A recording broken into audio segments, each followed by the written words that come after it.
믿는 자들에게는 이라는 제목으로 하나님 말씀 함께 나누실 때 우리 안에 큰 은혜가 있기를 소망합니다. 여러분, 우리가 뭔가를 믿는 것과 또 믿지 않는 것은 그 차이가 많이 납니다. 무언가를 믿으면 그 결과가 또 다르고 또 믿지 않으면 또 다르고, 이렇게 믿는 것과 믿지 않는 것은 여러 가지 차이가 나죠. 귀신을 안 믿는 사람은요, 귀신이 무서울 게 없습니다. 귀신이 없는데 하면서 어디 무서운 데를 가던 공동묘지를 가던 그런 게 안 무서워요. 근데 그 좀 믿는 사람들은요, 얼마나 무서운지 모릅니다. 저도 어릴 때 겁이 많았거든요. 저희 집도 화장실이 바깥에 있어가지고요, 또 이렇게 재래식 화장실, 퍼세식 화장실 있잖아요.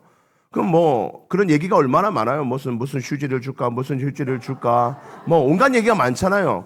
손이 올라오네 마네.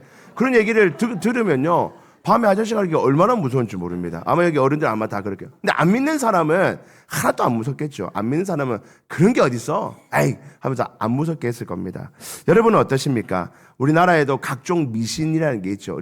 우리가 갖고 있는 어떤 미신들 한번 보여드릴까요? 여러분들 이런 거 어떻게 생각하세요? 화면 한번 보실까요? 밤에 휘파람을 불면 뱀이 나옵니다. 이런 말이죠. 밤에 그래서 어른들이 휘파람 밤에 막 불면, 밤에 휘파람 부는 거 아니야, 뱀 나온다 막 그렇게 말하잖아요. 그죠? 또 꿈에 뭐가 나오면요, 돼지 나오면 좋은 일 생기니까, 돈 생기니까 복권 사라, 복권. 꿈에 돼지 나왔는데 왜 복권을 안 사노? 막 그런 말 하는 분들 계시죠. 까마귀가 막 이렇게 울면 불길한 일이 생긴다. 아이고 불길하다. 그렇게 생각하는 분들도 계시고, 밥그릇에 숟가락을 탁 꽂으면, 옛날에 어른들이 막 뭐랬죠. 밥에 숟가락 꽂으면 누가 밥에다가 숟가락 꽂냐고, 제사상이냐고 잴 수 없다면서 그런 말 하시는 분도 계시고, 이름을 빨간 색깔로 쓰면 내 보고 죽으라는 거냐면서 이름 빨간색으로 쓰면 어쩌냐고 혼내기도 하고 그랬던 기억이 납니다. 여러분들 어떠세요? 이게 우리나라가 가지고 있는 그냥 일반적인 미신이라는 거요. 여러분 믿으십니까? 안 믿으면 아무렇지 않습니까? 그럼 빨간색으로 제 이름을 쓰십니까? 또 그러냐? 약간 애매하죠, 이건. 그죠? 또 쓰기도 좀 애매하잖아요, 그죠? 예. 그러니까 우리가 이렇게 민간에 있는 이런 미신들을 또 잘 믿는 분들도 계십니다. 아니, 믿어서 손해볼 거 없잖아. 아니에요. 믿으면 손해볼 거 있습니다. 돼지 꿈 꿨다고 복권 100장 사는 거 다 안 될 수도 있거든요. 그럼 손해보는 거잖아요, 그죠? 그런 것들도 사실은 손해볼 수 있습니다. 오늘은 우리가 믿고 안 믿고 그 믿음의 차이 때문에 일어나는 어떤 상황의 변화를 함께 보고자 합니다. 우리 지난주에 우리는 예수님의 부활의 소식을 믿지 않는 자들을 보았어요. 14절에 이렇게 시작합니다. 14절 말씀 보실까요? 그 후에 11 제자가 음식을 먹을 때 예수께서 그들에게 나타나서 그들의 믿음 없는 것과 그 제자들을 비롯한 여러 사람들의 믿음 없는 것, 부활을 믿지 않는 그 믿음 없는 것과 마음이 완악한 것, 믿음이 들어가지 않게 마음이 딱딱해져 있는 상태, 그것을 꾸짖으시니 이는 자기가 살아난 것을 본 자들의 말을 모았다고요? 믿지 아니함이라. 안 믿는 자들의 모습이었습니다. 여러분, 믿지 않았기 때문에 일어나는 그 인생의 결과물이 뭔가? 첫 번째는요, 믿지 않는 자들은 아닙니다. 아직 아닙니다. 그거. 믿지 않는 자들은 낙담되어 있다는 거예요. 첫 번째로. 낙담이 되어 있어요. 지난주 본문에 보았을 때 무엇을 보았습니까? 믿지 않는 자들은 천사를 보았던 여자들도요, 집에 가서 낙담해서 그냥 앉아 있었다는 거예요. 우리가 천사를 만났다, 예수님의 부활을 첫 번째로 목격했다, 신나하는 것이 아니라 그것을 믿지 않았기 때문에 방에 들어가서 숨어 아무 말 않고 있을 수밖에 없었습니다. 믿지 않는 제자들은요, 예수님을 우리가 배반하여서 예수님 부활했다는 사실을 믿지 않았기 때문에 자기들끼리 모여서 우리 이제 뭐하고 살지? 우리가 잘못 생각했어. 우리가 괜히 3년 동안 예수님 따라다니면서 내 직업도 다 내팽개치고 주님 따라다녔는데 이제 나 뭐하고 살아? 하면서 절망하고 낙담하고 넘어져 있었던 것입니다.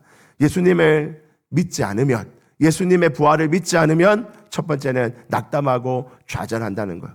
두 번째는 뭔가? 14절 말씀처럼 하나님으로부터 꾸지람을 듣는다는 겁니다. 우리의 믿음이 없으면요, 하나님이 우리를 꾸짖으십니다. 왜 믿지 않느냐? 왜 믿지 않고 쓰러져 있느냐? 왜 믿지 않고 낙담해 있느냐? 왜 믿지 않고 일어서지 못하느냐? 하나님의 꾸지람을 듣는 거예요. 여러분, 하나님으로부터 칭찬 듣고 하나님으로부터 격려 듣고 하나님으로부터 사랑받으면 얼마나 행복합니까? 그런데 하나님으로부터 꾸지람 듣고 질책을 받으면 우리 마음이 힘들겠죠. 우리가 믿음이 없으면 하나님으로부터 꾸지람도 들을 수 있다는 것입니다. 자, 그런데 오늘 본문을 보니까요, 이제 믿는 자들의 모습이 나옵니다. 이제 주님이 그들을 만나주심으로 말미암아 그들 안에 믿음이 생겼어요. 분명한 부활의 믿음이 생겼습니다. 그렇게 믿었더니 어떤 결과가 일어납니까? 믿었더니 그들의 모습이 어떻게 변화되는가? 우리 세 가지로 믿는 자들에게 일어나는 변화를 함께 보고자 합니다. 첫 번째입니다. 우리 같이 한번 읽어봅니다. 시작. 믿는 자들에게는, 첫 번째는 믿는 자에게 일어나는 첫 번째 변화는 죄 용서함을 받고 자녀됨의 은혜를 누리게 된다는 겁니다. 16절 말씀 보니까 믿고 세례를 받는 사람은 구원을 얻을 것이요 믿지 않는 사람은 정죄를 받으리라. 믿는 자들에게 일어나는 첫 번째 변화는요, 구원을 얻게 됩니다. 그리고 정죄를 받지 않는다는 겁니다. 너 죄인이야, 너 나쁜 놈이야, 넌 심판받아야 돼, 넌 지옥 가야 돼. 그런 정죄를 받지 않는다는 겁니다.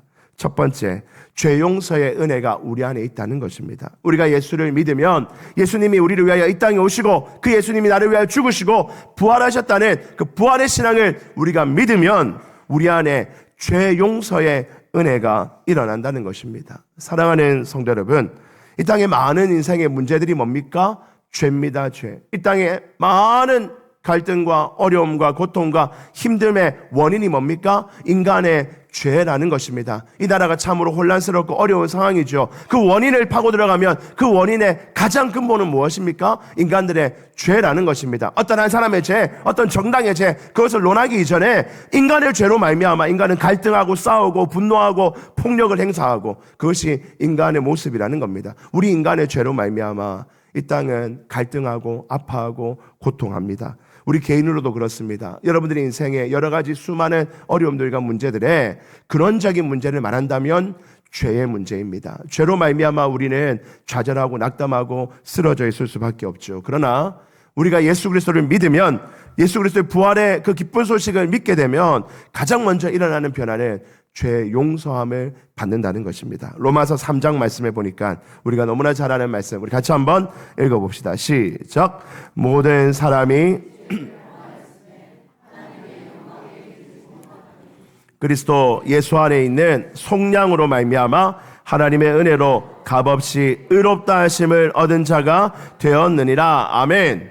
우리는 모든 사람이 죄를 범하여서 하나님의 영광, 하나님과 함께함을 이루지 못했었는데, 천국 백성 될 수 없었는데, 그리스도 예수 안에 있는 속량, 예수님이 우리의 죄값을 대신 치러주심, 그게 속량이죠. 그 속량으로 말미암아 하나님의 놀라운 은혜로 값없이, 내가 값을 지불하지 않았는데, 내가 형을 다 살지 않았는데, 내가 배상하지 않았는데, 그 하나님의 은혜로 말미암아 우리가 의로운 자가 되었다. 내 같은 인간을, 나같이 죄 많은 인간을, 나같이 더러운 인간을, 온갖 생각이 악하고 더러운 것밖에 없는 우리 같은 인간을 죄 없는 자다, 너 의로운 자다, 하나님의 자녀다운 자다라고 우리를 인정해 주셨다는 것입니다. 무엇하기만 하면요, 우리가 부활의 주님을 믿기만 하면 그 은혜를 누리게 된다는 것입니다. 이게 첫 번째였어요. 또한 계속해서 첫 번째, 두 번째로 자녀됨의 은혜를 주셨다는 겁니다. 갈라디아서 4장 말씀에 보니까 이제 우리는 죄 용서함을 받아 하나님의 자녀가 되었다는 것입니다. 갈라디아서 4장 6절, 7절도 우리 같이 한번 읽어봅시다. 시작. 너희가 아들임으로 아들의 영을 우리 마음 가운데 보내사 아빠 아버지라 부르게 하셨느니라. 그러므로 내가 이후로는 종이 아니요 아들이니 아들이면 하나님의 말로 말미암아 유업을 받을 자니라. 아멘. 이제 우리는 하나님을 뭐라고 부른다고요? 아빠 아버지라고. 아버지, 나의 아버지, 내 아빠 되시는 하나님, 이렇게 아버지라 부를 수 있는 은혜를 뭐로 말미암아? 믿음으로 말미암아 우리가 그 특권을 누리게 되었다는 것입니다. 이제 우리는 종이 아닙니다. 우리는 주님의 일을 그냥 해야 되는 종이 아닙니다. 하나님이 부리는 종이 아니라 하나님의 아들, 딸로서 이 땅을 살아갑니다. 아들이면 그냥 끝나는 것이 아니라 하나님의 유업을 받는데요. 유업이라는 것은 그 유산을 말하는 겁니다. 우리가 말하는, 우리 부모님이 나에게 전해주는 어떤 재산의 유산, 성품의 유산, 믿음의 유산, 좋은 거죠. 그러나 하나님이 주시는 유산과는 비교할 수 없는 것 아니겠습니까? 하나님께서 저와 여러분들에게 아들, 딸 삼으시고 놀라운 유산을 준비하셨다가 우리에게 지금부터 천천히 끝날 때까지 주시는 줄 믿습니다. 여러분, 그 믿음이 우리 안에 있기를 소망합니다. 여러분, 내가 예수를 믿음으로 말미암아 이 죄사함의 은혜, 하나님의 자녀됐다는 은혜, 그 은혜를 잊지 마시는 저와 여러분들 되시기를 주의 이름으로 축복합니다. 이 감격과 이 은혜를 잃어버리면 다른 거 아무리 누리고 살아도 마음 안에 기쁨이 없습니다. 여러분, 우리가 아무리 많이 가지고 있어도, 아무리 성공해도 우리 인생에는 고민과 갈등이 있어요. 왜? 우린 죄인이기 때문에 그럴 수밖에 없습니다. 그러나 죄 용서의 은혜와 하나님의 자녀된 은혜가 있다면 이 땅에 어떤 어려움이 있더라도 우리는 이겨내고 살 수 있습니다. 왜입니까? 로마서 8장 말씀에 이런 말씀이 있습니다. 우리 같이 로마서 8장 32절 같이 읽습니다. 시작. 자기 아들을 아끼지 아니하시고 내주시니가 어찌 그 아들과 함께 모든 것을 우리에게 주시지 아니하겠느냐. 아멘. 아들도 내어주신 우리 하나님께서 우리를 자녀 삼아 주셨는데, 자녀 삼으신 우리에게 아들도 내어주셨는데 다른 모든 것 안 주시겠는가? 건강, 재물, 평안, 기쁨, 성공, 만족, 사랑. 여러분, 인간이 말할 수 있는 좋은 것들 하나님 얼마든지 주실 수 있다는 것. 내 사랑하는 아들, 딸에게 하나님 얼마든지 주실 수 있다. 그거 안 주시겠느냐? 하나님 주고자 하면 주신다는 겁니다. 하나님 앞에, 하나님 아버지, 내가 이거 받기를 원합니다. 하나님 아버지, 2024년 하나님의 사랑과 은혜 안에 여기까지 왔지만 돌아보니 너무나 아쉬운 게 많아요. 나 이거 좀 덜 받은 것 같아요. 하나님 좀 부족한 것 같습니다. 우리 가정 안에 평안이 좀 부족합니다. 사랑이 좀 부족합니다. 먹고 살 것 충분한 것 같지만 좀 더 가지고 싶습니다. 여러분, 하나님 앞에 간구할 때 하나님의 방법과 하나님의 때 하나님의 방식으로 우리의 삶에 채워주실 분이 우리 하나님인 줄 믿습니다. 하나님이 없지 않습니다. 넉넉하고 얼마든지 주고자 하는 마음이 있지만 하나님의 지혜에 따라 우리에게 주시는 줄 믿고 그 하나님께 간구하며 하나님 믿으며 나아가는 우리 모든 성도들 되시기를 주의 이름으로 축복합니다. 두 번째입니다. 믿는 자들에게 무엇을 주시는가? 같이 읽습니다. 시작. 믿는 자에게는 사명을 주십니다. 여러분, 믿는 자들에게는요, 복음 증거라는 큰 사명을 우리 각 사람에게 주신다는 거예요. 부활을 믿는 자들에게 첫 번째 주는 선물이 죄사함과 하나님의 자녀됨이었다면, 두 번째는 이제 우리가 하나님의 자녀되어서 복음을 만민에게 증거하는 그 놀라운 사명을 저와 여러분들에게 주신다는 것입니다. 오늘 보면 15절 말씀해 보니까 또 이르시되 너희는 온 천하에 다니며 만민에게 복음을 전파하라. 믿는 자들에게는 복음 전파의 사명, 역할을 우리에게 주셨다는 것입니다. 사랑하는 성도 여러분, 복음을 전파하는 것이 우리 모두의 사명입니다. 우리는요, 찬양을 잘하는 사람은 찬양하면 됩니다. 교회 안에서. 운전을 잘하는 분은 운전하시면 됩니다. 설교를 하는 공부를 하고 준비를 한 저는 설교를 감당하면 됩니다. 또 요리를 잘하시는 우리 분들은 또 요리를 하시면 돼요. 교회 안에 각자 맡은 역할들이 있죠. 그 일 성실하게 최선을 다하여 하면 하나님이 기쁨이 됩니다. 그런데 그런 일들은 각자의 맡은 역할이 있다면 우리 모두에게 동일하게 주시는 역할과 사명이 있는데 그것은 뭐냐? 바로 복음을 전파하는 사명은 저와 여러분들 모두에게 주신 사명인 줄 믿습니다. 믿습니다? 네, 우린 전부 다 복음을 전파하는 자들이에요. 어디에서요? 여러분들 가정에서, 여러분들 이웃들에게, 여러분들 직장에서 잠깐 만나는 어떤 누군가에게 여러분들은 복음을 전파돼요. 여러분들의 삶의 모습과 그리고 여러분들의 입술을 통하여 복음이 증거되어야 됩니다. 여러분, 복음이 무엇입니까? 복음, 헬라어로 유앙겔리온입니다. 유는 굿, 좋다는 말이고 앙겔리온은 뉴스, 소식이라는 뜻입니다. 그래서 영어로 하면 굿뉴스, 가스펠이 되는 겁니다. 그러니까 복음이라는 것은 기쁜 소식이에요. 뭐가 기쁜 소식입니까? 우리 인생에 뭐가 기쁜 소식이에요? 여러분, 내가 돈 많이 번 거, 그건 나한테 기쁜 소식일지 모르나 내 옆에 있는 사람은요, 내 이웃은요, 내가 돈 많이 갑자기 벌면 다 기뻐하든가요? 아니면 배가 아파하든가요? 배 아파요? 안 아파요? 권사님 아프시죠? 아파요. 누구나 다 그렇습니다. 여러분, 내가 뭔가 잘 되면요, 누군가는 힘들어요. 오늘 주일학교 때도 얘기했지만 우리나라가 막 금메달을 땄어요. 우리나라는 다 기뻐합니다. 근데 우리나라 결승대에서 진 일본은 어떨까요? 만약에 배 아파요. 죽여야지. 다음에 꼭 이겨야지. 그렇게 한다는 거예요. 여러분, 우리 인생에서요, 모두가 다 기뻐하는 소식은 사실 찾기가 참 어렵습니다. 우리나라는 기쁠지 모르나 누구는 슬퍼합니다. 나라적으로 봐도 그렇습니다. 어느 정당에서 대통령이 나왔다. 어느 정당에서 국회의원이 나왔다. 누구는 막 기뻐합니다. 이제 나라 소망 생겼다. 누구는 절망합니다. 나라 망했다. 이제 어쩌나. 여러분, 인생의 모든 것들이 사실 다 상대적인 거예요. 그러나 여러분, 모든 자들에게 기쁨이 되는 소식이 있습니다. 그게 뭡니까? 바로 예수님이 이 땅에 오셨고 그 예수님이 나를 위하여 죽어주셨고 그 예수님이 나를 부활하기 위하여 부활해 주셨다는 그 복음, 그것이 바로 복음이고 그 복음만이 온 인류에게 참된 기쁨이 되는 줄 믿습니다. 여러분, 그 복음이 얼마나 영광스러운지 로마서 1장 말씀을 보니까요, 이 복음은요 어떤 것이 되느냐. 1장 16절 같이 한번 읽읍시다. 시작.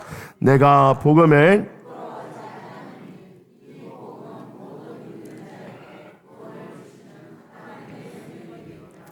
먼저는 유대인에게요 그리고 헬라인에게로다. 아멘.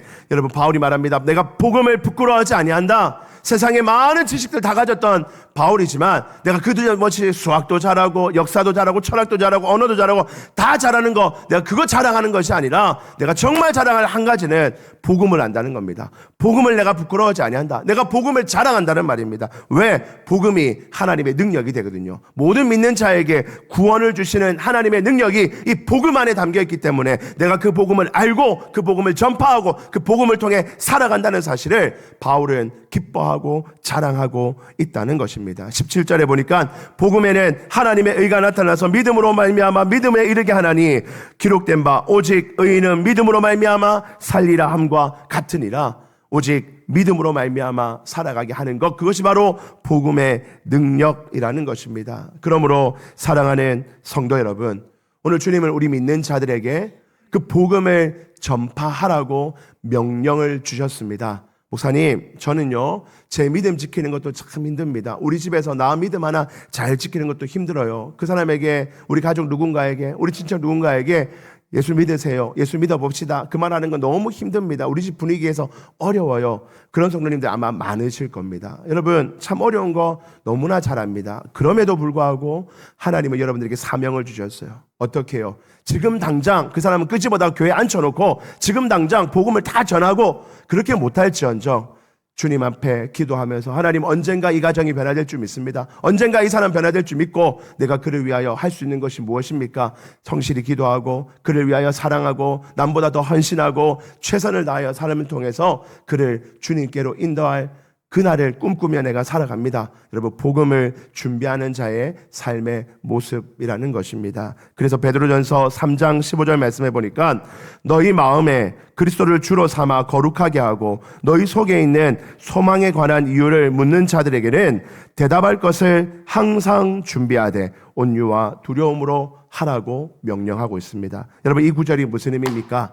우리 믿지 않는 많은 사람들이 우리의 삶을 통해서 왜 너 거룩하게 살아? 세상이 이렇게 다 더러운데 넌 뭔데 그렇게 거룩하게 살아? 아니, 세상에 소망이 하나도 없다는데, 우리나라에 소망이 없다는데, 젊은이들에게 소망이 없다는데 너 왜 이렇게 소망을 가지고 기뻐하고 기대하고 소망을 품고 사는데 너 뭐 때문에 그래? 라고 누군가가 나에게 물어볼 때가 있다는 것입니다. 여러분들의 가족 가운데, 여러분들의 친척 가운데, 직장 동료와 이웃 가운데 누군가가 여러분들의 그 삶을 통해서 궁금해하는 날이 있게 되기를 원합니다. 저 사람 뭐지?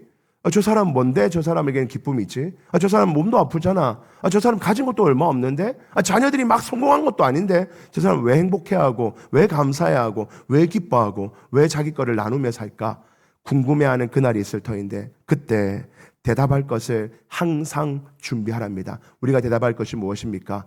내 안에 왜 그런 소망이 있는 줄 아십니까? 제가 왜 거룩하게 사는지 아십니까? 제가 왜 기쁨으로 사는지 아십니까? 저 안에 예수 그리스도가 계시고 그 예수 그리스도가 나를 위하여 이 땅에 오셨고 나를 위하여 십자가에 죽으시고 나를 위하여 부활하셨고 그 예수님을 내가 믿기에 내가 이렇게 삽니다 라고 담대하게 말할 수 있는 저와 여러분들 되기를 주의 이름으로 축복합니다. 여러분, 그게 복음이에요. 그거 말할 수 있는 여러분들 되었으면 좋겠습니다. 오늘 베드로 사도가 항상 준비하라 했어요. 여러분, 준비되어 있습니까?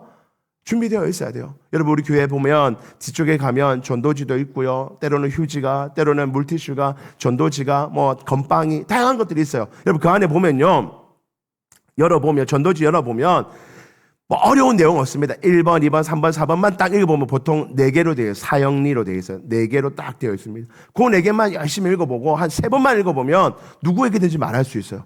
적어도 그 정도는 준비해 두었다가 누가 나에게 물어볼 때 전도지를 줄 수도 있고 내가 읽어줄 수도 있고 가르쳐 줄 수도 있고, 여러분들이 지금부터 준비되어서 2025년도에는 누군가 나에게 그런 질문을 해올 때 담대하게 복음을 증거할 수 있는 믿음의 백성, 준비된 백성 되기를 주의 이름으로 축복합니다.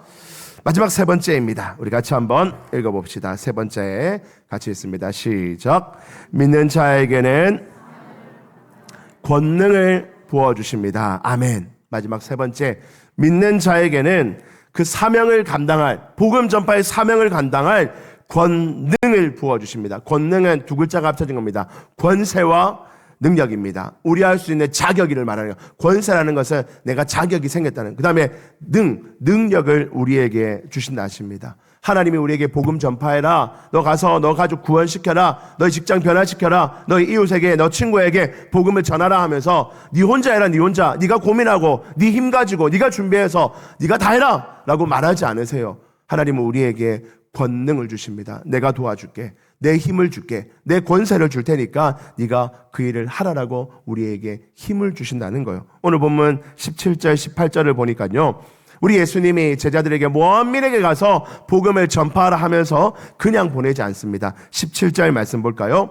믿는 자들에게는 이런 표적이 따르니, 이 표적은 또 다른 말로 하면 기적이라고도 표현하는데, 왜 표적이라 쓰냐면 이 기적을 통해서 예수님이 높임 받으면 표적이 되는 겁니다. 이해되십니까? 표적이라는 단어가 많이 나오는데, 이 어떤 기적을 통해서 예수님이 증거되고 예수님이 높임 받는 기적을 표적이라 말해요. 어떤 사람이 기적을 했어요. 막 사람 병 고쳤는데 자기가 돈가 챙겨가고 자기가 이름 높여지고 자기가 유명해지면 그건 그냥 기적이에요. 악한 기적. 그런 기적은 사단도 우리에게 줍니다. 사단도 얼마든지 그런 일을 할 수 있어요. 성경에서 말하는 표적은 어떤 기적을 통해서 주님이 높임 받는 것을 표적이라 하죠. 다시 17절 볼게요.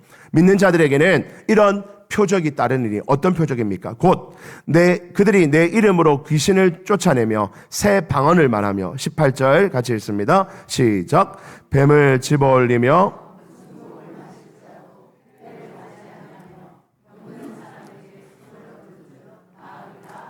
아멘. 여러분, 믿는 자들에게는요 이런 표적이 따른다는 것입니다. 믿는 자들에게는 이런 놀라운 기적이 일어난다는 거예요.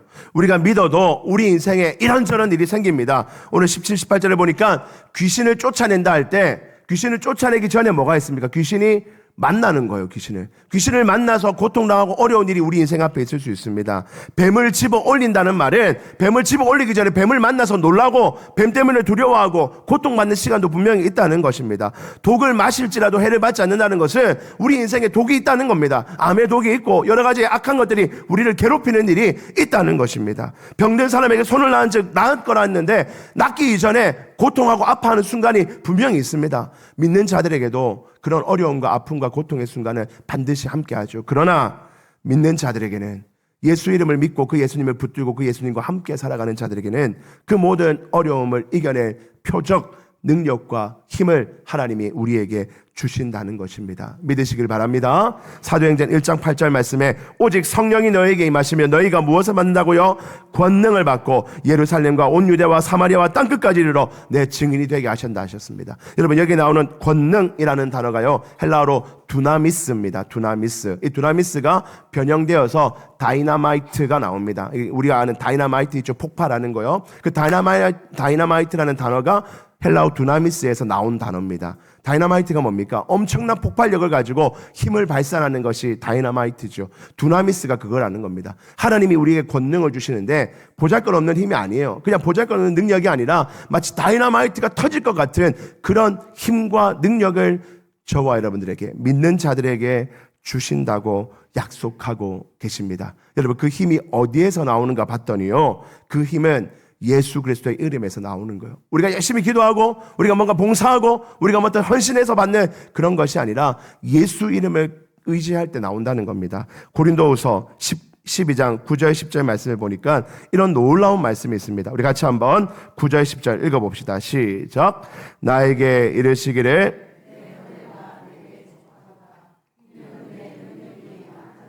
온전하여 짐이라.